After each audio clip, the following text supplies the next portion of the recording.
Good morning, friends, or afternoon, evening, depending on when and where you are watching this. It's your girl, Londa, and it has been 5 months and 1 day since my total hysterectomy. So I'll give you a little backstory and then we'll go into the recovery phase of the total hysterectomy. In December of 2022, matter of fact, it was December 22nd, 2022, I was called by my gynecologist after having an endoscopy, and I was told that I had cancer. And the endoscopy would reveal that there was some cancer cells, and that I would need to follow up with the oncologist, gynecologist. I was in a state of shock, of course, because I did not expect this. I had, for the last 2 years prior to the diagnosis, was visiting the doctors, going back and forth, having ultrasounds done, having corporals done of my cervix, and just pretty ultimately being told that it could be an onset of endometritis or PCOS. They still weren't clear because of the signs and the symptoms that I was giving them about my irregular period. So in January, on the 26th of January, I met my oncologist and gynecologist, Dr. Fowler. It was a great doctor, very informative and really compassionate. He then told me that the type of cancer I had was adenocarcinoma, endometrial cancer, and it was diagnosed at a possible 2 or 3. He wouldn't know until after the surgery, which was the first part and plan of my treatment. He gave me some information about it, and he told me that ultimately I would be having a total hysterectomy.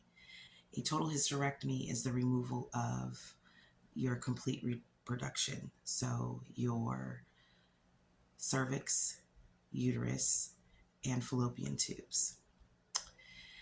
After about a week, I was called by the medical team and I was scheduled to have my total hysterectomy on February 13th, 2023. The doctor explained that it would be a laparoscopy robotic surgery. They would have 5 incisions across my belly button area, and that the uterus will be extracted through my vagina. So, sort of like giving birth. I was feeling a bit overwhelmed, but I was comforted by families and friends and social peers in the community. I also put great faith into the Most High, and I apologize because it still is a little sensitive to speak about. But I ultimately was scheduled for surgery February 13th, as I mentioned before, and prior to surgery, as the date got closer, I became closer and guarded my faith with everything that I had. I am naturally a positive person, an optimistic person, and I held on to that. And I just every day was grateful that I would be experiencing this. A few days prior to the surgery, I was called to be given instructions on what to do prior to my surgery. Um, February 12th was my last day of work. I worked all the way up into the day before surgery. And I think that helped me not so much distract me, but it kept me busy. Naturally, I am a motivated person, so I try to stay motivated by doing self-care, also working, and then just showing and outpouring love that I have for everyone. So the day came, and I was instructed not to eat or drink anything 24 hours prior to the surgery. So Sunday was quite a difficult day, but I think my motivation was the fact that this was part one of me beginning my healing from what I was going through for so many years prior to the diagnosis. It just wasn't the last 2 years of me studying and being proactive about my health and reading and finding information that would help me at the time that I thought prevent me from not being able to bear children. I just, that was one of the things that I always wanted, was to have a family.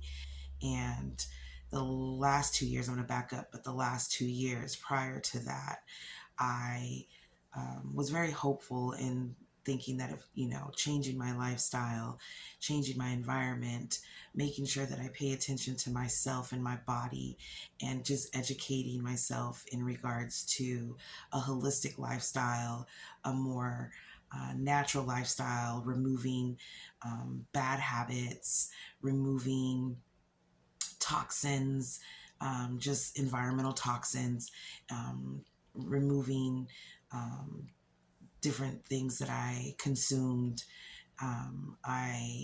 For about 18 months, I practiced a vegetarian and a no sugar or carb diet. Um, I did lose weight. It was a nice weight loss. I did feel better. I noticed that I started adding supplements like sea moss and taking other natural herbs helped and gave me benefits that I did not have prior. And so anyhow, fast forward now, the surgery date was, like I mentioned before, February 13th. And I prepared myself. I got up that morning. I had to be at the hospital by 6 a.m. to do registration, and the surgery would begin at 8 o'clock. I got to registration and I did my paperwork, and I got up to the surgery floor. When I got up to the surgery floor, I presumed that my family would be able to come in and sit by my bedside until it was time to get ready, but that wasn't the case. This hospital did not allow anyone other than the person having surgery to go behind the doors. So I gave some love to my family members and I went on back. While I was getting prepped, they had instructed me to wipe myself down and to change into the hospital gown. So I put my belongings up, I wiped myself down, and I got prepared and I sat in the bed. I was able to use my cell phone, and that was a way that relieved some anxiety for me because I was able to chit chat with my family on the outside and just kind of be distracted. This would be my very first major surgery, my very first time being under anesthesia. So again, I just held on to positivity. I held on to my faith, and I just kept calm and collected while I was introduced to many nurses, and they checked my vitals, and they pretty much were preparing me. As the time got closer, I met my doctor, the oncologist and gynecologist, who was going to do the surgery. And he went over the things that we had spoke about during the initial consultation in January. And he asked me if I had any questions. And I did. The one question I had was, could you take a picture of my uterus? And he looked at me and he told me that that was the first time that he had in his career had been asked for an actual picture. And he told me jokingly that I couldn't take the uterus home as it was going to pathology. And I told him I didn't want the uterus. I just wanted a picture. I wanted to see what inside of me was causing so many problems. And I also was curious to see what it looked like.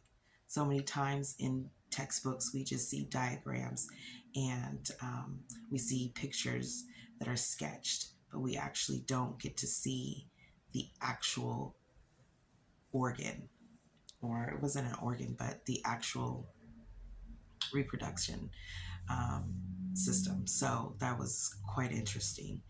And um, with good vibes, he said that the anesthesiologist and the operation nurse would come in next and talk with me. And as he left, the anesthesiologist and the operation nurse came in. And they were great nurses and a great anesthesiologist. The anesthesiologist was very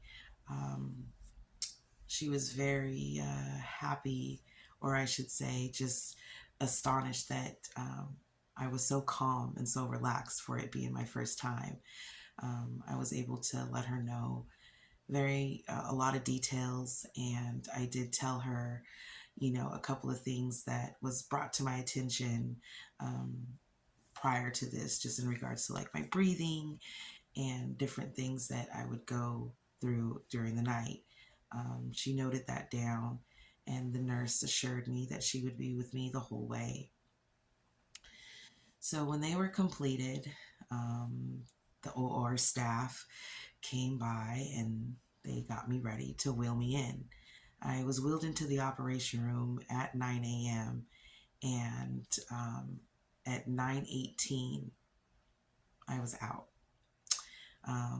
That experience was quite different because they allowed me to use, in my IV, they allowed me to inject my anesthesia. And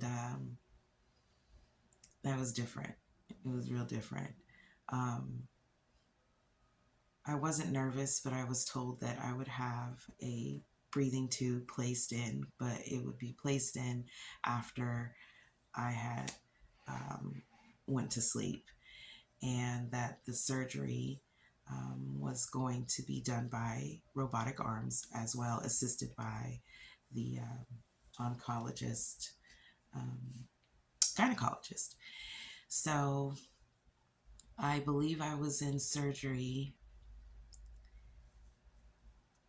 for 5 hours.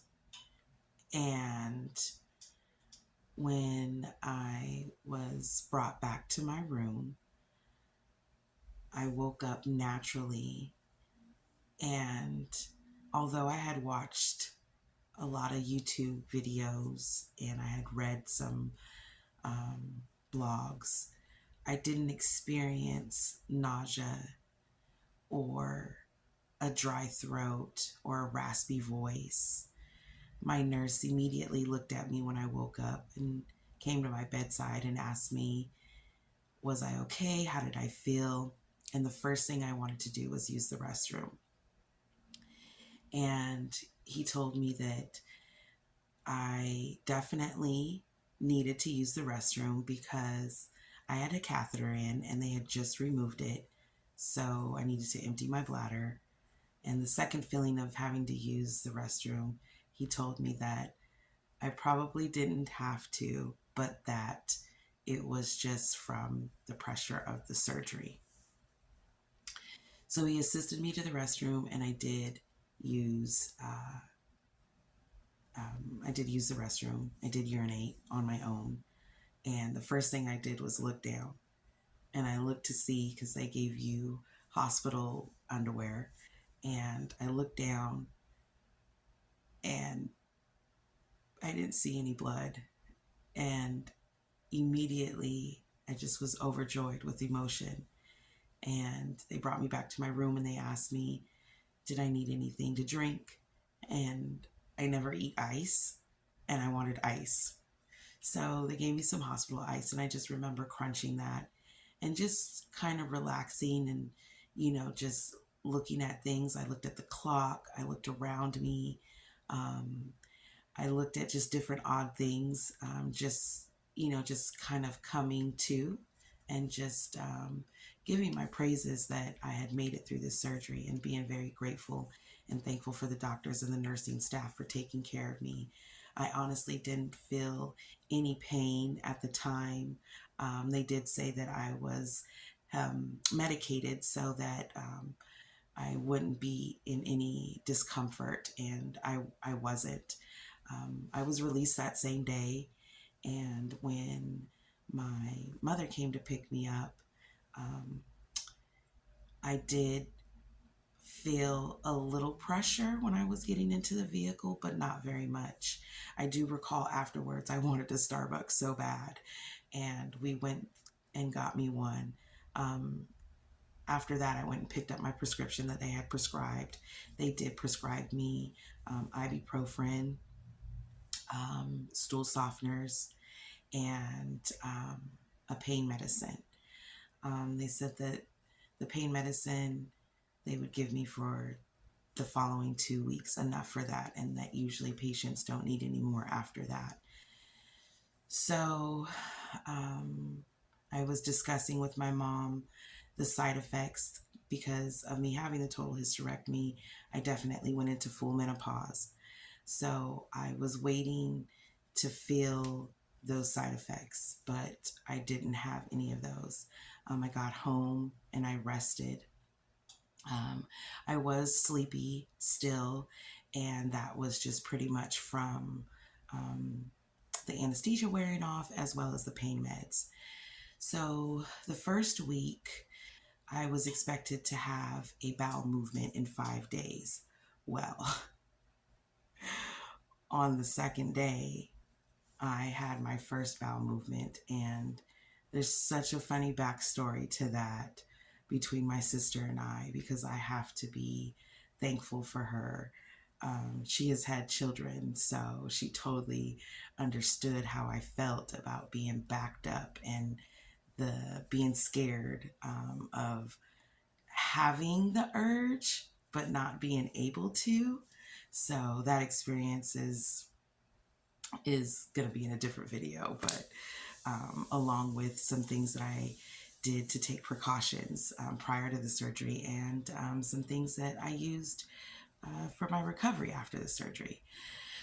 So the first week, I already made ground with, again, like I said, typically bowel movements are not done until about 5 or 6 days post-op.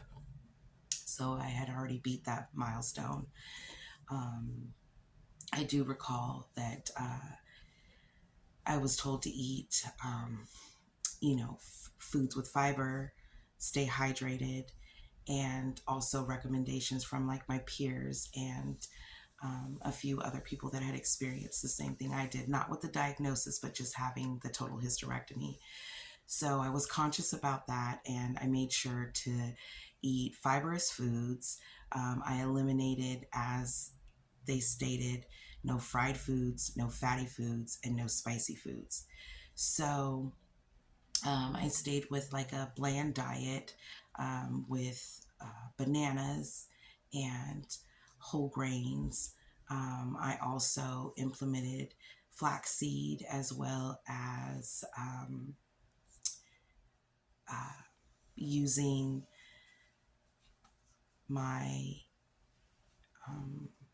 stool softeners, and those helped me. I stayed hydrated. I also was taking some Ensures because my appetite wasn't,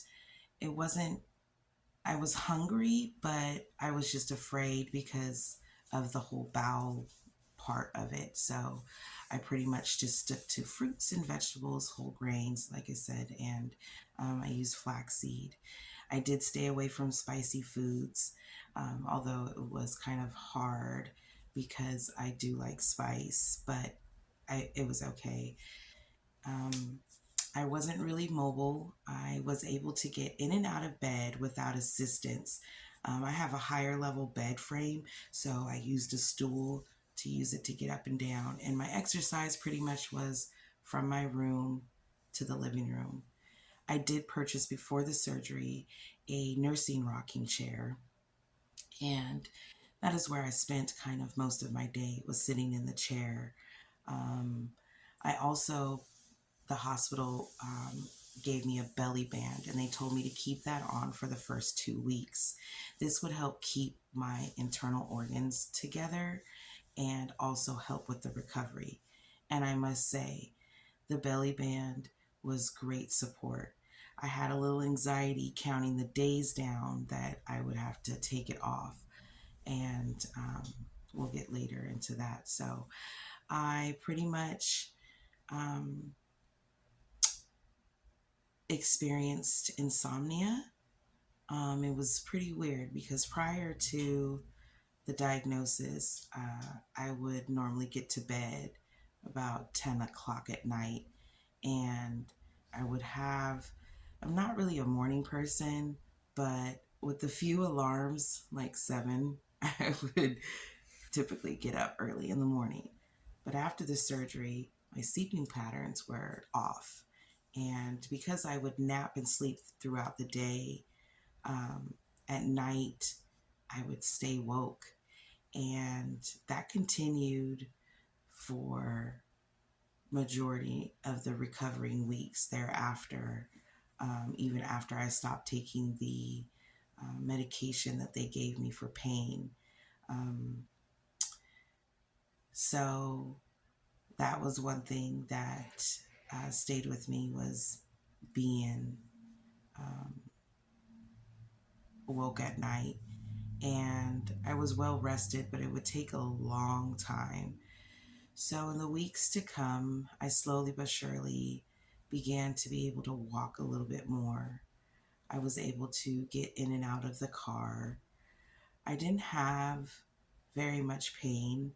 I was just a little uncomfortable because I was getting used to not having the belly band. I took the belly band off 2 weeks afterwards, and I could see the incisions. And I am going to add some pictures of my incisions. So just be, if you have a weak stomach or you can't tolerate things like that, just look away for a moment. But I'm going to add those in.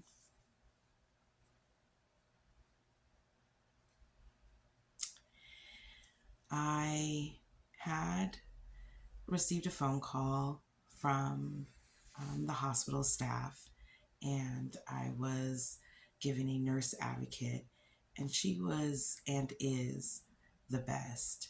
She was able to answer questions for me, and she was able to give me some information. She also connected me with a support group as well as counseling. Um, it was it was very pleasant having that resource, because although I love my families and friends and their support, it's just something different when you're speaking with like people that are experiencing what you are. And I truly appreciated that, and totally support and suggest that if it's offered to you and you're like me, you should take it. It really helps. It does. So, about 4 weeks post op, I was feeling way much better. I still had a little of residual effects, such as tiredness. I still was having and suffering with insomnia. I was only able to have a bowel movement once a day, and that was in the morning. I started to look forward to the mornings because I knew that, I would release just pressure from, my intestines and stuff. And my doctor called and stated that pathology would get with us in 6 weeks for my actually 6 week post-op. They felt that it was quite a while for me to wait, and they understood the mental part of it, of me waiting for my pathology report. So my post-op was scheduled originally for March 23rd.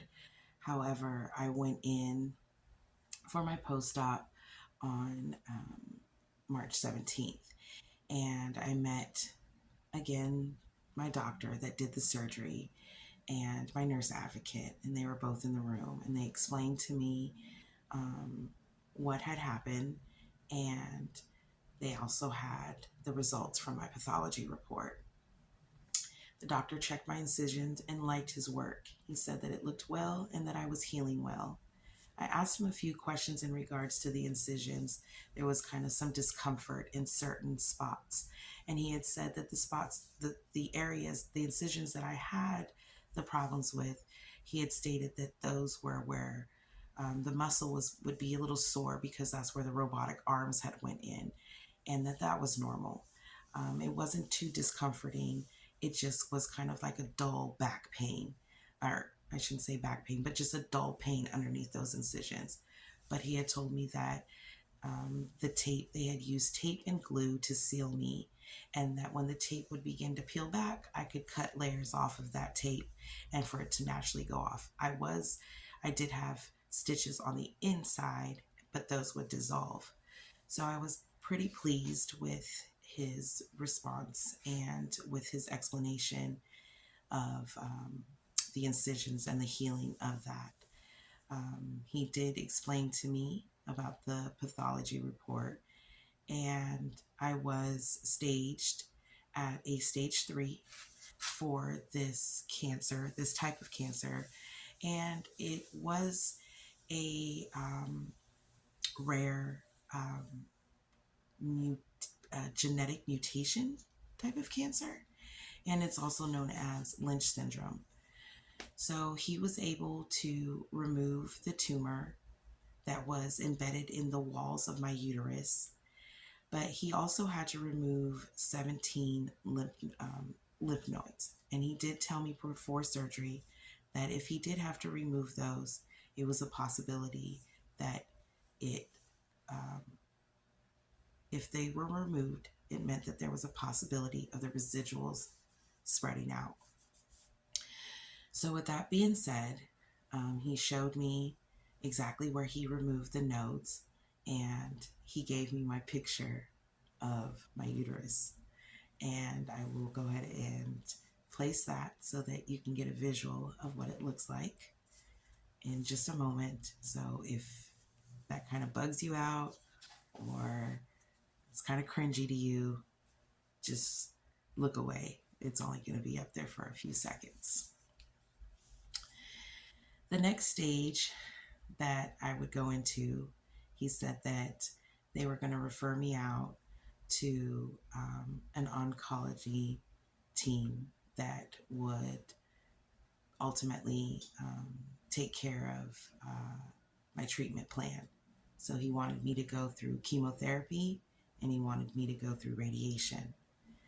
This would ensure that they would clearly remove the cells and the residuals of the cancer. My family that was with me was pretty shocked. I, on the other hand, had a sort of peace over me.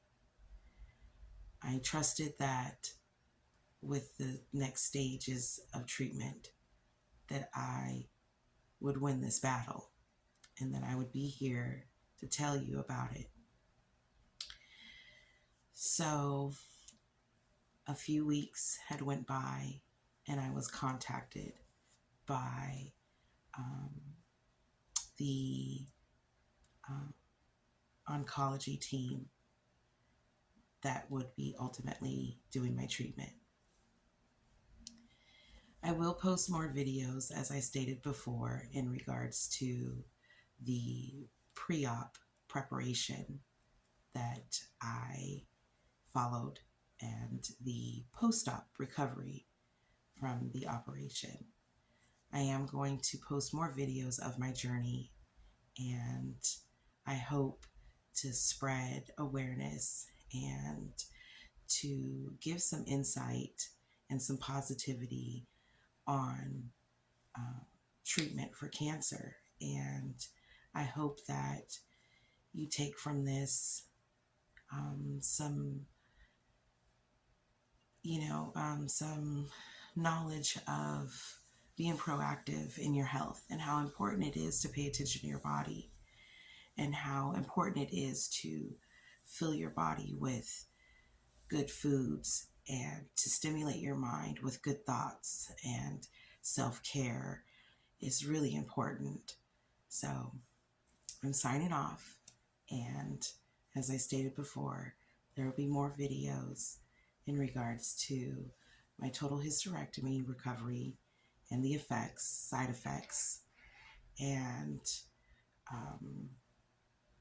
my journey through this battle. So, in love and light, I'll see you next time.